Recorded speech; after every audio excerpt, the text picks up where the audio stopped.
ইহুদি এসে একজন মুসলমানের বিরুদ্ধে নালিশ করেছে আল্লাহর নবীর দরবারে। নবীজি সাক্ষ্য প্রমাণ নিয়ে সবকিছু শুনে মিলে রায় দিলেন ইহুদির পক্ষে, মুসলমানের বিপক্ষে। কারে কয় মিজান। নবীজি বিচার করতেছেন, ইহুদির বক্তব্য শুনে মুসলমানের পক্ষে রায় না দিয়া রায়টা দিলেন ইহুদির পক্ষে। মুসলমান বেচারা অসন্তুষ্ট হয়ে গেলেন, তিনি চলে গেলেন হযরত ওমর রাদিয়াল্লাহু তাআলা আনহুর কাছে। কপাল কত খারাপ, তার কাছে গিয়ে বলছেন আমিরুল মুমিনিন। তিনি তো তখন আমিরুল মুমিনিন হন নাই, যে বলছেন ভাই ওমর, একটা বিচারের সানি করার জন্য আসছি। বলে সানি আসছো আমার কাছে, পয়লা গেছিলা কার কাছে? গেছিলাম মুহাম্মদ সাল্লাল্লাহু আলাইহি ওয়াসাল্লামের কাছে। দেখেন অবস্থাটা, সবকিছু শুনে মিলে আমি মুসলমান, চান্দা দেই, জিহাদের পয়সা দেই, সাথে সাথে থাকি, জামাতে নামাজ পড়ি, জিহাদের ময়দানে যাই। বিচারটা আমার পক্ষে না হয়ে রাসূল ইহুদির পক্ষে রায় দিয়ে দিলেন, এটা একটা কথা হইল নাকি? আপনি বিচক্ষণ মানুষ, সবকিছু শুনে মিলে আপনি বিচারটার সানি করে দেন। হযরত ওমর বলেন, বাবাজি অপেক্ষা করো, আমি তোমার বিচারে সানি করতেছি, দাঁড়াও। হযরত ওমর ঘরের মধ্যে ঢুকলেন, তরবারি নিয়ে আসলেন, খাপের থেকে তরবারি বার করে হযরত ওমর বলেন, যেই ব্যক্তি আল্লাহর নবীর ফয়সালা করার পর তা মানতে পারে না, তার সানি করতে আসে, তার ফয়সালা তো এই রকম করে করে দিতে হয়। তরবারি মারলেন, গর্দান পড়ে গেল। একজন রাসূল পাক সাল্লাল্লাহু আলাইহি ওয়াসাল্লাম এক ইহুদির কাছ থেকে ধার করেছিলেন এবং নির্ধারিত তারিখে ধারের টাকা পরিশোধ করেছেন। ওই ইহুদি প্রতিমধ্যে একদিন রাসূলকে ধরে বলছেন, মুহাম্মদ সাল্লাল্লাহু আলাইহি ওয়াসাল্লাম, তুমি আমার কাছ থেকে যে টাকা নিয়েছিলে টাকাগুলি ফেরত দাও। উনি বলছেন, আমি তো টাকা তোমাকে ফেরত দিয়েছি। কয় না, আমি টাকা পাই নাই, টাকা ফেরত দেয়।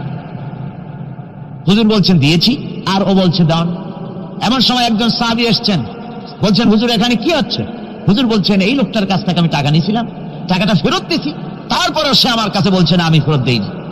সাহাবী বলছেন, হুজুর আমি জানি আপনি তাকে টাকা ফেরত দিয়েছেন। হুজুর বলছেন, তা কি করে হয়? আমি যখন টাকা গ্রহণ করি তখনও তুমি এখানে উপস্থিত ছিলে না, আর যখন আমি টাকা তাকে ফেরত দেই তখনও তুমি তা দেখোনি, তুমি কোনো সময় এর সাক্ষী ছিলে না, উপস্থিত ছিলে না। তুমি কি করে বলছো যে আমি তার টাকা ফেরত দিয়েছি? তুমি সাক্ষ্য, তুমি যে সাক্ষী তার প্রমাণ কি? কি করে তুমি তা বলছো? সাহাবী বলছেন, ইয়া রাসূলুল্লাহ, আমরা আল্লাহ রাব্বুল আলামিনকে চিনতাম না, অসংখ্য মূর্তি পূজা করতাম, আমাদের বাপ দাদারা 14 গোষ্ঠী মূর্তি পূজা করত। আপনি বলেছেন এই মূর্তি পূজা চলবে না, এক আল্লাহর গোলামি করো, তার দাসত্ব করো। আল্লাহরে দেখি নাই, আপনার কথা মতো মা বাপের ধর্ম পরিত্যাগ করে, হাজার হাজার শত শত মূর্তিগুলিকে পরিত্যাগ করে এক অদাথা আল্লাহরে বিশ্বাস করেছি, দেখি নাই। আপনি বলেছেন ফেরেশতা আছে, দেখি নাই, বিশ্বাস করেছি। আপনি বলেছেন জাহান্নাম আছে, বেহেশত আছে, দেখি নাই, বিশ্বাস করেছি। আপনি বলেছেন হে দুনিয়া, এই জীবন জীবন নয়, আর একটা জীবন আছে, ওখানে আমাদেরকে উপস্থিত হতে হবে, জবাবদিহি করতে হবে আল্লাহর দরবারে। দেখি নাই, সাক্ষী পাই নাই, তবুও আপনার কথা মতো বিশ্বাস করেছি। হে আল্লাহর নবী, কোন সাক্ষ্য প্রমাণ ছাড়া শুধুমাত্র আপনার কথা মতো যদি এতগুলি বড় বড় কথা বিশ্বাস করতে পেরে থাকি, তাহলে ইহুদির এই মাত্র কয়েকটা টাকা ফেরত দিয়েছেন, এ কথা কেন বিশ্বাস করব না? অবশ্যই ফেরত দিয়েছেন, কোনো সন্দেহ নেই। গভীর রজনীতে আল্লাহর নবী ঘুমিয়ে আছেন। গভীর রাত্রে মক্কা শরীফে হযরত জিবরাইল এসে বলেন, আসসালামু আলাইকা ইয়া রাসূলুল্লাহ, ইন্নাল্লাহা ইয়াকরাউকা সালাম। হুজুর, আল্লাহ আপনাকে সালাম বলেছেন। আর আমি দেখে এলাম আপনার ঘরের চতুর্দিকে কাফেরেরা তরবারি নিয়ে দাঁড়ানো। মেহেরবানি করে আপনি ঘুমের থেকে জেগে হিজরত করে মদিনায় চলে যান। নবীজি ঘুমের থেকে জাগলেন, হযরত আলীকে ডেকে বলেন, আলী রে, আমার বিছানার উপরে আরাম করে ঘুমায় থাকো, শুয়ে থাকো, আল্লাহর অর্ডার হয়েছে, আমি মদিনার দিকে চললাম।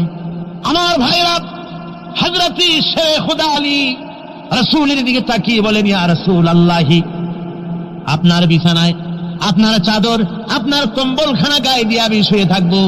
সকালবেলায় কাফির বেঈমানেরা এই ঘরের মধ্যে ঢুকে আপনার বিছানায় আপনার চাদর মুড়ি দিয়ে আমি আলীকে তারা মুহাম্মদ মনে করবে, আর আমাকে মুহাম্মদ মনে করে তাদের তরবারি দিয়ে তারা আমাকে টুকরা টুকরা করে জমিন থেকে বিদায় করে দেবে। আমি আলীর দিলের মধ্যে কোনো দুঃখ কষ্ট থাকবে না, বরং আমার মনের মধ্যে এটাই তৃপ্তি হবে যে আমি আলীর জীবনের বিনিময়ে আল্লাহর নবী দুনিয়ায় বেঁচে আছেন। ভাইরা আমার, নবীজি ঘরের থেকে বেরোলেন। ঘরের থেকে বেরিয়ে দেখেন চতুর্দিকে কাফেরেরা। হাতে এক মুষ্টি বালু নিলেন, শাহাতিল ওযু করে দম করে বালুটা ছেড়ে দিলেন। চতুর্দিকে কাফেরে দাঁড়ানো, কাফেরদের চোখে বালু চলে গেল। বালি চোখে গেলে অবস্থাটা কি হয় আপনারা জানেন। দুই হাত দিয়া চোখ রগড়াতেছে কাফেরেরা। নবীজি সরে গেলেন, একটা কাফেরও দেখতে পেল না কোন ফাঁকে নবী চলে গেলেন। পরবর্তী সময় আল্লাহ রাব্বুল আলামিন নবীকে ডেকে বলেন, ওয়া মা রামাইতা ইয রামাইতা ওয়ালাকিন্নাল্লাহা রামা। ও নবী, আপনি নিক্ষেপ করেন নাই যখন আপনি নিক্ষেপ করেছিলেন। আপনি শুধু বালুকণা ছেড়ে দিয়েছিলেন, আর আপনার ঘরের চতুর্দিকে কাফেরদের চোখে বালুকণা পৌঁছে দেওয়ার দায়িত্ব আমার হুজুরাত গ্রহণ করেছিল। সুবহানাল্লাহ, সুবহানাল্লাহ। আমার ভাইরা, নবীজি হযরত আবু বকরের বাড়িতে গেলেন। দরজায় গিয়ে আস্তে করে নক করেছেন। দরজায় গিয়ে আস্তে করে নক করলেন। ভিতর থেকে আওয়াজ এলো, কে? ভিতর থেকে লাব্বাইকা সাদাইকা বলে হযরত আবু বকর বেরিয়ে এলেন। আল্লাহর নবী জিজ্ঞাসা করলেন, আবু বকর রে, এক ডাক দিলাম আর তুমি এক ডাকে সাড়া দিলে, তুমি কি ঘুমাও নাই? হযরত আবু বকর বলেন, ইয়া রাসূলুল্লাহ, আপনি বলেছিলেন আমাকে সাথে নিয়ে হিজরত করবেন। আমি চিন্তা করেছি না জানি কত গভীর রাত্রি নবীজি আসেন, আর আমার দরজার কিনারে দাঁড়ায়া নবীজি যদি দাঁড়ায়া দাঁড়ায়া ডাকে আবু বকর আবু বকর বলে, আমি আবু বকর যদি বিছানায় ঘুমায় আরাম করতে থাকে, নবীজির সঙ্গে বেয়াদবি হয়ে যাবে। এই ভয়তে আমি বিছানায় না শুয়া এই দেওয়ালের সঙ্গে দাঁড়ায়া দাঁড়ায়া ঘুমাচ্ছিলাম। ভাইরা আমার, নবীজি হযরত আবু বকরকে নিয়ে চললেন। কাবার দিকে তাকালেন, বাইতুল্লাহ শরীফের দিকে তাকায়া নবীজি চোখ থেকে দরদর করে পানি পড়ে আর ডেকে বলে, রে খানায় কাবা, ওরে কাবা, বড় আশা ছিল তোর খেদমত করব প্রাণ ভরে, কিন্তু তোর নিষ্ঠুর সন্তানেরা তোর কাছে আমারে থাকতে দিল না রে। নবীজি হযরত আবু বকরকে নিয়ে মদিনার দিকে না গিয়া উল্টা পথে জিয়াদ মহল্লার ভিতর দিয়া, মিসফালার ভিতর দিয়া, সাবাব জাবালের সরে দুইটা পাহাড় পাড়ি দিয়া জাবালে সুরে যখন উঠলেন, ফজরের রক্ত হয়ে গেল। হযরত আবু বকর বলেন, হুজুর, গুহার একটা পায়া গেছি, এর মধ্যে ঢুকি, তা না হলে কাফেরেরা দেখে ফেলবে। হুজুর, আপনি বাইরে বসেন, আগে আমি ভিতরে ঢুকি, যেহেতু গুহার মধ্যে সাপ বিচ্ছু থাকতে পারে, যদি কোনো সাপ বিচ্ছু থাকে আঘাত আমার প্রতি আসুক, আল্লাহর নবী মাহফুজ থেকে যাক। হযরত আবু বকর গুহা সাফ করে হুজুরকে ডাকলেন। হুজুর বলেন, আবু বকর, সারা রাত হেঁটে হেঁটে পা বেদনা হয়ে গেছে, তুমি বসো, তোমার উলুর উপরে মাথা রেখে আমি একটু ঘুমাইয়া যাই। নবীজি আরাম ফরমালেন। হযরত আবু বকর নজর করে দেখেন গুহার ভিতরে অনেকগুলি গর্ত, কোন গর্ত থেকে কোনো সাপ বিচ্ছু আসে নাকি। রুমাল ছিঁড়ে ছিঁড়ে গর্ত বন্ধ করতেছিলেন, দু একটা গর্ত যা বন্ধ করা গেল না, পা দিয়া হযরত আবু বকর চেপে ধরেছেন। এক পাহাড়িয়া বিষধর সাপ দংশন করেছে হযরত আবু বকরের পায়ের উপরে। হযরত আবু বকর বিষের যন্ত্রণায় চোখ দিয়া দরদর করে পানি পড়ে। রাসূলের ঘুম ভেঙে গেল। নবীজি তাকায় দেখেন আবু বকর কান্দে। হযরত রাসূল বলেন, আবু বকর, কান্দো কেন? বাড়ির কথা মনে পড়ে গেছে নাকি? বিবি বাল বাচ্চার কথা মনে পড়লো নাকি? কান্দো কেন? হযরত আবু বকর বলেন, ইয়া রাসূলুল্লাহ, আল্লাহর কসম করে বলি, সেই দিন আপনার প্রতি ঈমান এনেছি, আল্লাহর প্রতি ঈমান এনেছি, এই কলিজার ভিতরে বিবি বাল বাচ্চার চাইতে আপনার মহব্বত বেশি। সাপে আমাকে কেটেছে, তাই কাঁদতেছি। হুজুর সঙ্গে সঙ্গে মুখ থেকে থুতু মোবারক বার করে সাপে কাটা জায়গায় থুতু মোবারক লাগিয়ে দিলেন, যন্ত্রণা বন্ধ হয়ে গেল। হযরত রাসূল বলেন, আবু বকর, এত সময় কষ্ট করলে কেন? আগে আমারে বলো নাই কেন? তাহলে তাড়াতাড়ি সেরে যেত, এত কষ্ট তোমার হতো না। হযরত আবু বকর বলেন, ইয়া রাসূলুল্লাহ, এটা তো সাপে কাটার যন্ত্রণা, এর থেকে বেশি যন্ত্রণাও যদি আমার হতো, যন্ত্রণার চোটে যদি আমার কলিজা ছিঁড়েও যেত লাগতো, তবুও আল্লাহর নবী আরাম ফরমাচ্ছেন, নবীর আরামের ভিতরে আমি বিঘ্ন ঘটাতে পারতাম না।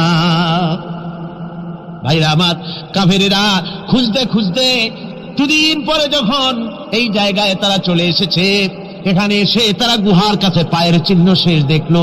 একজন বলে ভিতরে আছে, আর একজনে বলে নাই, আর একজন বলে আছে, আর একজন বলে নাই। হযরত আবু বকর বলেন, ইয়া রাসূলুল্লাহ, আমরা ধরা পড়ে গেছি, পালাবার কোনো পথ নাই, আমরা তো ধরা পড়ে গেলাম। সূরা তাওবার ভিতরে আল্লাহ রাব্বুল আলামিন এই কথাটা এভাবে তুলে ধরেছেন, ইয ইয়াকুলু লিসাহিবিহি লা তাহজান ইন্নাল্লাহা মা'ানা। আল্লাহ নবী ডেকে বলেন, আবু বকর ভয় পেও না, আমরা মাইনরিটি নই, আমরাই মেজরিটি, আমাদের সংখ্যাই বেশি, ওদের ভয় তুমি করো না, কোনো চিন্তা করো না, ভয় পেও না, আল্লাহ রাব্বুল আলামিন আমাদের সাথে আছেন। সুবহানাল্লাহ সুবহানাল্লাহ বিহামদিহি, আল্লাহ রাব্বুল আলামিন আমাদের সাথে আছে, কোনো চিন্তা করো না, ভয় পেও না। আমার ভাইরা, বান্দা যখন আল্লাহর প্রতি ঈমান আনে, আল্লাহর প্রতি যখন তার মহব্বত বেড়ে যায়, আল্লাহর উপরে যখন সে নির্ভর করতে শেখে, তখন সে দুর্জয় নরশার্দুলে পরিণত হয়ে যায়। জোরে বলেন সুবহানাল্লাহ।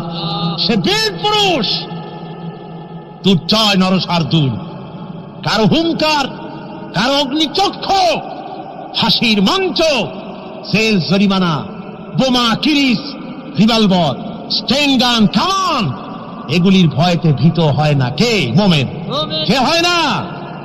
সে একমাত্র নির্ভর করে কার উপরে? আল্লাহর উপরে। বলেন কার উপরে? হযরতে আবু হুরায়রা রাদিয়াল্লাহু তাআলা এই হাদিসটি বর্ণনা করেছেন। হুজুরের কাছে একজন অন্ধ লোক এলো। সেই অন্ধ লোক এসে বললেন, হুজুর আমি তো চোখে দেখি না, জামাতের যে গুরুত্বের কথা আপনি বললেন, আমাকে কি রুখসত দেওয়া যায় নাকি? আমি অনেক সময় সাথী সঙ্গী পাই না, আমাকে কি রুখসত দেওয়া যায় নাকি? হুজুর বললেন, হ্যাঁ তোমাকে রুখসত দেওয়া গেল। অন্ধ যখন হেঁটে যাচ্ছিলেন, নবীজি তাকে আবার ডাকলেন, ডেকে জিজ্ঞেস করলেন, অন্ধ নামাজের মসজিদের আজান কি তোমার কানে যায়? বলে, হ্যাঁ আমি আজান শুনি। হুজুর বললেন, আজানের জবাব দিবা, মসজিদে এসে জামাতে নামাজ পড়বা। একজন অন্ধকে রুখসত দেওয়া হয় নাই। মসজিদে আজান শোনার পর ঘরে বসে যদি নামাজ আদায় করেন, নামাজের হক আদায় হবে না। হুজুর সাল্লাল্লাহু আলাইহি ওয়াসাল্লাম বলেছেন, মসজিদে আজান হওয়ার পর যে ব্যক্তি ঘরে বসে নামাজ পড়ে, আমার ইচ্ছা হয় ঘরটা আগুন দিয়ে জ্বালায় দেই। কে বলতেছেন? রাহমাতুল লিল আলামিন, রাহমাতুল লিল আলামিন বলতেছেন। ঘরের মধ্যে যদি মেয়ে লোক আর বাচ্চারা যদি না থাকতো, তাহলে আমার ইচ্ছা হয় আমি বলি আগুন দিয়ে ঘরটারে জ্বালায় দাও। এই ঘরের মহব্বতই তো সে বাইর হয় না। নামাজের এত বড় গুরুত্ব দেওয়া হয়েছে। আমার বন্ধুগণ, এই নামাজের জামাতি আল্লাহর নবী জীবনের শেষ নামাজ জামাতে আদায় করেছেন। জীবনের শেষ নামাজটাও জামাতে আদায় করলেন। তখন তার এমন অবস্থা, এত অসুস্থ, দাঁড়াতে পারেন না, হাঁটতে পারেন না। দুইজন সাহাবীর কাঁধের উপরে ভর করে তারপরে বহু কষ্ট করে মসজিদে গিয়ে নামাজ আদায় করেছেন, খুতবা দিয়েছেন। বললেন, খুতবা দিতে গিয়ে বললেন, আজ থেকে মসজিদে নববীর চতুর্দিকের সকলের দরজা বন্ধ হয়ে যাবে, শুধু আবু বকরের দরজাটা খোলা থাকবে। আল্লাহর নবী বললেন, আল্লাহ রাব্বুল আলামিন এই পৃথিবীতে তার এক বান্দাকে জাগতিক সব সম্পদ দিতে চেয়েছিলেন, কিন্তু সে বান্দা সব জাগতিক সম্পদকে উপেক্ষা করে মাবুদের সঙ্গে দেখা করা বেশি জরুরি, বেশি পছন্দ মনে করেছেন। এতটুকুন কথা নবীজি বললেন, কেউ কিছু বুঝতো না। হযরতে আবু বকর রাদিয়াল্লাহু তাআলা আনহু হুজুরের এই কথা শুনে কাঁদতে কাঁদতে তিনি অস্থির হয়ে যাচ্ছেন। সাহাবীরা চিন্তা করলেন, হুজুর কান্না কার কথা বলেছেন, তাতে কান্নার কি আছে? বয়োবৃদ্ধ, জ্ঞানবৃদ্ধ হযরতে আবু বকর রাদিয়াল্লাহু তাআলা আনহু বুঝতে পেরেছেন, এই পৃথিবীর সব সম্পদ তো আল্লাহ হুজুরকেই দিতে চেয়েছিলেন। তিনি সমস্ত সম্পদকে উপেক্ষা করে তার মাবুদের সঙ্গে দেখা করার জন্য প্রস্তুতি নিয়েছেন। তার মানে হলো আল্লাহর নবী বিদায় হয়ে যাবেন, আমরা নবী থেকে এতিম হয়ে যাব। নবীজি ঘরের মধ্যে প্রবেশ করলেন, প্রচন্ড জ্বর এলো। এই প্রচন্ড জ্বর নিয়ে তিনি শুয়ে আছেন, কখনো বেহুশ কখনো হুশ। এর মধ্যে সারা আজান হয়ে গেল। সাহাবীরা বহুক্ষণ অপেক্ষা করে হযরত আবু বকরের ইমামতিতে নামাজ শুরু করলেন। হুজুরের হুশ এলো, প্রশ্ন করলেন, আয়েশা রে এখন কোন সময়? হযরত আয়েশা বলেন, ইয়া রাসূলুল্লাহ, মসজিদে নববীতে নামাজ শুরু হয়ে গেছে। সাহাবীরা অনেকক্ষণ অপেক্ষা করে আমার বাবার ইমামতিতে নামাজ পড়তেছে সবাই, কিন্তু সাহাবীরা কেঁদে কেঁদে নামাজের মধ্যেই কাঁদতে কাঁদতে অস্থির হয়ে যাচ্ছে।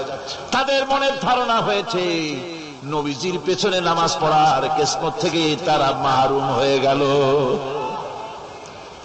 নবীজি বলেন, আয়েশা দরজা খুলে দাও আর আমার মাথাটা একটু উঁচু করে ধরো, আমি একটু নামাজের দৃশ্যটা দেখি।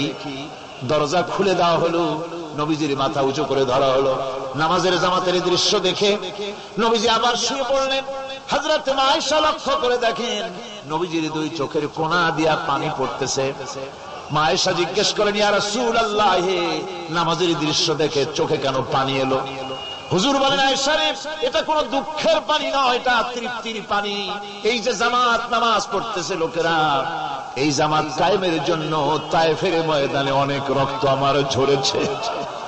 উহুদের ময়দানে দান্দার মুবারক শহীদ হয়েছে, সাহাবায়ে কেরাম জীবন দিয়েছে।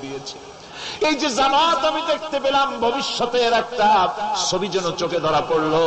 আমার মনে হলো কিয়ামত পর্যন্ত এই পৃথিবীতে আমার যত উম্মত আসবে তারা এইভাবে করে জামাতে নামাজ আদায় করবে।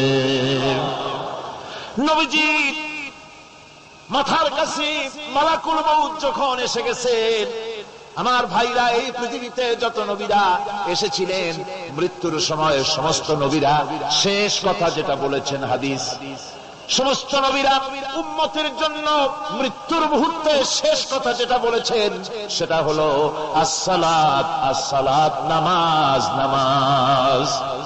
আমার নবী যখন বিদায় হয়ে যান, বিদায় মুহূর্তে মেয়ের কথা বললেন না, কলিজার টুকরা নাতির কথা বললেন না, জামাইয়ের কথা বললেন না, স্ত্রীর কথা বললেন না, মৃত্যুর সময় শেষ কথা বললেন আসসালাত, আসসালাত ওয়া মা মালাকাত আইমানুকুম, নামাজ, নামাজ, আমার উম্মতেরা নামাজ, আমার উম্মতেরা নামাজ ছেড়ে দিও না, নামাজ। যেই নবী উম্মতের জন্য এত কাঁদলেন, নামাজের জন্য এত কথা বলে গেলেন, আল্লাহ রাব্বুল আলামিন নামাজের জন্য এত নির্দেশ করলেন, নবীজি ইন্তেকালের সময় নামাজের কথা বলে দিলেন, সেই মুসলমান আজ নামাজ আদায় করে না, নামাজ পড়ে তো নামাজ শুদ্ধ হয় না। হযরতে হুযায়ফা রাদিয়াল্লাহু তাআলা আনহু, তিনি একবার ইয়েমেন সফর করেছিলেন, এক মসজিদে নামাজ পড়লেন।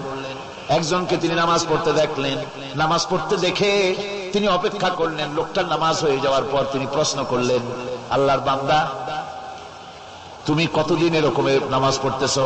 তিনি বললেন, প্রায় 40 বছর তো হবে আমি এরকম নামাজ পড়তেছি। হযরতে হুযায়ফা বলেন, তুমি কি আমারে চেনো? কয়, না, চিনি না। হযরত হুযায়ফা বললেন, আল্লাহর বান্দা শোনো, আমি হচ্ছি আল্লাহর নবী মুহাম্মদুর রাসূলুল্লাহ সাল্লাল্লাহু আলাইহি ওয়াসাল্লামের সাহাবী হুযায়ফা। ও আল্লাহর বান্দা, তুমি যেভাবে নামাজ পড়েছো এইরকম যদি 40 বছর নামাজ পড়ে থাকো, আল্লাহর কসম করে বলি, নবীজি যে নামাজ শিখাইছেন তোমার সে নামাজ হয় নাই, রাসূলুল্লাহ নামাজ হয় নাই, নামাজ পড়লেই হবে না। রাসূলুল্লাহ বলেছেন, সাল্লু কামা রাআইতুমুনি উসাল্লি, নামাজ পড়ো সেইভাবে যেভাবে আমারে পড়তে দেখো। বিশ্বাস করুন ভাইরা, নামাজ যদি না হয়, হরতাল করিয়া, মিছিল করিয়া, বিক্ষোভ করিয়া, যে কোনো আন্দোলন করে ইসলামকে বিজয়ী করা যাবে না যতক্ষণ পর্যন্ত নামাজ সহি না হবে। নামাজ হচ্ছে ফাউন্ডেশন, নামাজ নাই কিচ্ছু নাই। ঠুকঠাক করে দুইটা সেজদা দিয়ে উঠে যাবেন, আপনার ইসলামী আন্দোলনের 4 পয়সার দাম নাই। নামাজ আগে, জিহাদের ময়দানেও নামাজ, যেখানে আছেন ওখানেই নামাজ পড়তে। নামাজ, নামাজ, এই নামাজ হচ্ছে মুসলমানদের সবচেয়ে বড় জিনিস। নামাজ হয় না, নামাজ যত পড়া হয় অধিকাংশ নামাজ হয় না। নামাজের ভিতরে তাদিল আর কাম, তাদিল করা ওয়াজিব। যতক্ষণ দাঁড়িয়ে থাকবেন, রুকুতে থাকবেন, যতক্ষণ দাঁড়ায় থাকবেন ততক্ষণ অন্তত এক তাসবিহ পরিমাণ তো বটেই। যদি তা না হয়, রুকু থেকে দাঁড়ালেন, সেজদায় চলে গেলেন, ওয়াজিব তরক হলো। সো সেজদা দিলেন না, নামাজ ফাসিদ হয়ে গেল, নষ্ট হয়ে গেল। এটা পাগলামি না। নামাজ সহিভাবে আদায় করতে হবে। নামাজ থেকে দাঁড়াবেন, রুকু থেকে দাঁড়ায় গেলেন, বলবেন রব্বানা লাকাল হামদ, রব্বানা লাকাল হামদ হামদান কাসীরান তাইয়িবান মুবারাকান ফীহি। একজন সাহাবী এই দোয়াটা পড়ছিলেন। নামাজ শেষ করে আল্লাহর নবী প্রশ্ন করলেন, নামাজের ভিতরে অতিরিক্ত এই কথাগুলি কে বলেছো? সাহাবী ভয় পেয়ে গেলেন, ভয় ভয় তিনি বললেন, হুজুর আমি বলেছি। হুজুর বললেন, তুমি জানো না আমি নবী, তুমি নবী না, আমি যা দেখি তুমি দেখতে পাও না। তুমি যখন এই দোয়াটা পড়তেছিলেন আমি লক্ষ্য করেছিলাম আল্লাহর রহমতের ফেরেশতারা প্রতিযোগিতা করতেছিল তোমার আমল নামায় কে কত বেশি নেকি লিখবে। রুকুতে দাঁড়ায়া এটা পড়বেন, সিজদায় চলে যাবেন, দুই সিজদার মাঝখানে ততক্ষণ বসে থাকবেন যতক্ষণ একটা সিজদার ভিতরে ছিলেন। পড়বেন আল্লাহুম্মা গফিরলি ওয়ারহামনি ওয়াহদিনি ওয়াআফিনি ওয়ারযুকনি। নামাজের মধ্যে দোয়া করতেছেন, আল্লাহ আমারে ক্ষমা করে দাও। সব দোয়া সব হুজুরের, আমাকে ক্ষমা করো, আমাকে হেদায়েত দাও, আমাকে সুস্থ করো, আমাকে রহম করো, আমাকে রিজিক দাও। সুবহানাল্লাহ। নামাজের ভিতরে দোয়া কবুলের সময়, নামাজের সিজদার ভিতরে দোয়া কবুল হয়। এইভাবে করে রাসূল করিম সাল্লাল্লাহু আলাইহি ওয়াসাল্লামের নামাজটা কেমন হাক্কানি উলামাদের কাছ থেকে জেনে নেবেন। যেহেতু হুজুর বলেছেন সাল্লু কামা রাআইতুমুনি উসাল্লি, নামাজ পড়ো সেইভাবে যেভাবে আমাকে পড়তে দেখো। হুজুর সাল্লাল্লাহু আলাইহি ওয়াসাল্লাম ফতে মক্কার দিনে সকলকে ক্ষমা করে দিয়েছিলেন, কিন্তু 5 জন নারী আর 6 জন পুরুষ সম্পর্কে বলেছিলেন এদেরকে যেখানে পাও সেখানে হত্যা করো। এর মধ্যে ওয়াসি বুঝতে পেরেছি মুহাম্মদ সাল্লাল্লাহু আলাইহি ওয়াসাল্লাম আল্লাহর রহমত, করুণার নবী, দয়ার নবী, তার কাছে যদি আমি যেতে পারি তাহলে তিনি আমার সম্পর্কে যদি তার সামনে যেতে পারি তাহলে তার কঠোর মনোভাব আমার প্রতি নরম হয়ে যাবে। এই মনে করে সাহাবায়ে কেরামদের চোখ এড়ায়া তিনি হুজুরের সামনে গিয়ে হাজির হয়ে গেলেন। হুজুর তাকে দেখি বললেন, তোমার নাম না ওয়াসি? তিনি বললেন, হ্যাঁ আমার নাম ওয়াসি। হুজুর বললেন, তুমি আমার চাচাকে শহীদ করেছো? ওয়াসি বললেন, জাহালাতের কারণে তা করেছি। হুজুর বললেন, কেমনে শহীদ করেছো আমার চাচাকে, আমার একটু শোনাও। ওয়াসি বলতে লাগলেন, আমি বল্লম দিয়ে হযরতে হামজার শরীরকে এফোড় ওপড় করে দিয়েছি, তারপরে তার বুককে খঞ্জর দিয়ে ফেরে বুকের ভিতর থেকে কলিজাটা বের করে নিয়ে আমি হাতে দিয়ে দিয়েছি হেন্দাই কলিজা চিবিয়ে চিবিয়ে খেয়েছে। রাসূল পাক সাল্লাল্লাহু আলাইহি ওয়াসাল্লাম হাদিস শরীফে এসেছে, ওয়াসির বর্ণনা যখন তিনি শুনতেছিলেন রাসূলের চোখ থেকে তখন পানি পড়ে দাড়ি মোবারক ভিজে ভিজে পড়তেছিল। ঘটনা শোনার পর রাসূলুল্লাহ বললেন, ওয়াসি তুমি কি চাও? ওয়াসি বললেন, আমি ইসলাম কবুল করতে চাই। হুজুর তাকে মুসলমান বানালেন। বললেন, তুমি মুসলমান হলে কিন্তু সব সময় তুমি আমার সামনে আসবে না, তার কারণ তোমাকে দেখলে পরে আমার মনের ভিতরে আমার চাচার কথা মনে উঠে যাবে। আমি আমার আব্বাকে পাই নাই, আব্বার স্নেহ যত্ন আমার কিসমতে তেমন হয় নাই। আমার চাচা হামজা আমাকে পিতার মতো করে আমাকে স্নেহ করেছে, তোমাকে দেখলে পরে তার কথা মনে পড়বে, সুতরাং তুমি সবসময় আমার সামনে আসবে না। ওয়াসি সেদিন শপথ নিয়েছিলেন, রব্বুল আলামিন আমি জাহালাতের কারণে যেই বল্লম দিয়ে ইসলামের একজন শ্রেষ্ঠ সন্তানকে আমি শহীদ করে ফেলেছিলাম, আমি বুঝতে পারি নাই, ওই বল্লমটা আমি হেফাজতে রেখে দিয়েছি। তুমি আমার এই দোয়া মঞ্জুর করো, আমি যেন এই বল্লম দিয়ে এই পৃথিবীর নিকৃষ্ট ইসলামের কোন দুশমনকে যেন আমি শেষ করে দিতে পারি। আল্লাহ পাক দোয়া তার মঞ্জুর করে নিলেন। মুসাইলামা কাযযাবের বিরুদ্ধে হযরত আবু বকর সিদ্দিক রাদিয়াল্লাহু তাআলা আনহু যে বাহিনী পাঠালেন, হযরত ওয়াসি সেই বাহিনীর মধ্যে ছিলেন। আর তিনি সেই বল্লমটা দিয়ে, যে বল্লম দিয়ে তিনি হযরত হামজাকে শহীদ করেছিলেন, সেই বল্লমটা দিয়েই ইসলামের নিকৃষ্ট শত্রু মুসাইলামা কাযযাবকে দুনিয়া থেকে তিনি বিদায় করে দিলেন। আমার ভাইরা, রাসূল পাক সাল্লাল্লাহু আলাইহি সাল্লামের ইন্তেকালের পর এ পর্যন্ত নবুয়তের যারা দাবি করেছে এক হিসাবে জানা গেছে 28 জন দাবি করা হয়ে গেছে। রাসূল বলেছেন আমার পরে 30 জন মিথ্যাবাদী নবুয়তের দাবি করবে। কতজন করবে? হয়ে গেছে, বাকি আছে কত? এর মধ্যে গোলাম আহমদ একজন।